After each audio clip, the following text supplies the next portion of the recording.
This is 80 people or so that have been convicted in this, maybe some more in that, out of a broader ring. Medicaid fraud will stretch across all racial demographics, all ethnic groups. So I think it's really important for us to note each community's got this in their own midst, but to blame them and say that they should have been responsible for stopping it, I think that's a pretty hard reach. I think we continue to educate folks about why they shouldn't commit crimes. You would hope that it's being taught both at home and at schools and in our society. But no, I think this idea that the Somali community is to blame for this because they didn't do more, I think that's how we got into this.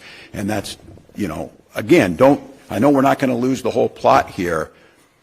All this work that's being done, Donald Trump brought this to the attention like this is something brand new. This is not brand new, and it's been being worked on, but he made it white hot and very dangerous.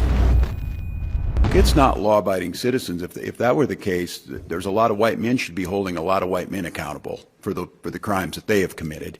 I think for the community to maybe educate their population, because I think what you're seeing here is there's secondary victims in this, that there's providers inside the community that are then victimizing the community themselves by signing them up, because when we're going to some of these people, they're like, I had no idea I was in this program. So I think it's asking us then, you know, for every crime, which of course the majority being committed by white men, asking us to do more about that. I think it's crime in general. And I think the biggest thing on this is just making sure that we're educating the population. And they are alleging that money, part of this $1 billion that was stolen, they are alleging that at least a portion of it went to a terrorist organization in Somalia that we've all heard of. It's notorious. It's an organization called Al-Shabaab. They hate Americans. They're terrorists. They want to kill Americans and drink their blood out of a boot. They were taking a cut, according to this claim. Again, I don't know if it's true, but the prosecutors are trying to get to the bottom of it.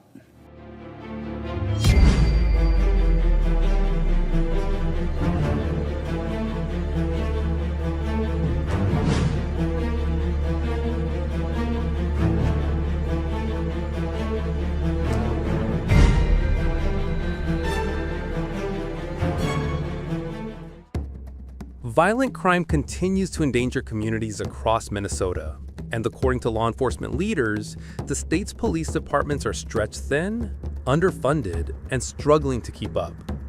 Now, a widening funding gap is drawing sharp scrutiny from public safety experts and police union officials. That gap is receiving even more attention as Minnesota confronts a massive fraud scandal involving hundreds of millions of taxpayer dollars, including allegations that some of those funds may have been diverted to the terrorist group Al-Shabaab in Somalia. All of it unfolding under the watch of the state's Democratic leadership. Randy Sutton, a police veteran and founder of The Wounded Blue, says the crisis extends far beyond one city or agency. Public safety is at risk. We are in a criminal justice crisis in America. Political leadership is destroying public safety through their ideology. Mark Ross, president of the St. Paul Police Federation, says Minnesota is seeing that crisis firsthand. We've been down anywhere from 50 to over 100 officers since 2020, and we just haven't recovered. Right now, we're about 1,000 officers short statewide, and we're on pace to lose another 2,000 to 2,500 in the next few years. The staffing shortfall comes as federal investigators dig deeper into the nation's largest pandemic fraud case, a Minnesota-based scheme charged in 2022. The fraud targeted a meal assistance program and funneled money through state and federal agencies. Treasury officials are now reviewing whether any Minnesota assistance funds may have reached Somalia's Al-Shabaab network. The review follows growing concerns that public aid may have been diverted overseas to support terrorism. House Republicans have also launched an inquiry into Governor Tim Walz's handling of the scandal.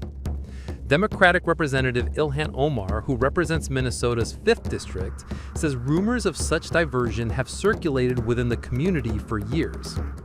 She says any connection between public funds and terrorism must be exposed. Minnesota is home to the largest Somali American population in the United States, with most foreign-born Somalis in the state now U.S. citizens. While many of those charged in the pandemic fraud scheme are reportedly Somali, officials emphasize that not all suspects are. As investigations continue, state and federal leaders face mounting questions, not only about how the fraud took place, but about how Minnesota can rebuild trust, restore accountability, and confront a growing public safety crisis.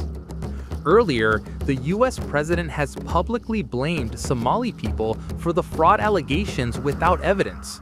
Trump also derided Omar and her Somali-born friends with harsh insults recently. Go ahead. Thank you. The mayor of Minneapolis, Jacob Frey, is saying that he's actually proud to have the largest Somali community in the country, and his police chief... Well, then he's a fool. Well, his police chief is also I saying wouldn't be that proud to have the largest Somalian. Look at their nation. Look how bad their nation is. It's not even a nation. It's just people walking around killing each other. Look, these Somalians have taken billions of dollars out of our country. They've taken billions and billions of dollars. They have a representative, Ilhan Omar, who they say married her brother. It's a fraud. She tries to deny it now, but you can't really deny it because, it just happened. She shouldn't be allowed to be a congresswoman, and I'm sure people are looking at that. And she should be thrown the hell out of our country. And most of those people, they have destroyed Minnesota, okay? Minnesota, you have an incompetent governor. You have a crooked governor. He's crooked as hell, but he's incompetent. Walz he should be ashamed. That beautiful land, that beautiful state, it's a hellhole right now. And the Somalians should be out of here. They've destroyed our country. And all they do is complain, complain, complain. You have her. She's always talking about the Constitution provides me with... Go back to your own country and figure out your Constitution. All she does is complain about this country, and without this country, she would not be in very good shape. She probably wouldn't be alive right now. So Somalia is considered by many to be the worst country on earth. I don't know. I haven't been there. I won't be there anytime soon, I hope. But what Somalia, what the Somalian people have done to Minnesota is not even believable. It's not even believable. And a lot of it starts with the governor. A lot of it starts with Barack Hussein Obama, because that's when people started coming in. And you have to have people come in that are going to love our country, cherish our country. They want to kiss our country goodnight. They talk about our country. We want them to pray for our country. This is not the people living in Minnesota. And she's a disaster. She should not be, and her friends shouldn't be allowed. Frankly, they shouldn't even be allowed to be congresspeople, okay? They shouldn't even be allowed to be congresspeople because they don't represent the interests of our country.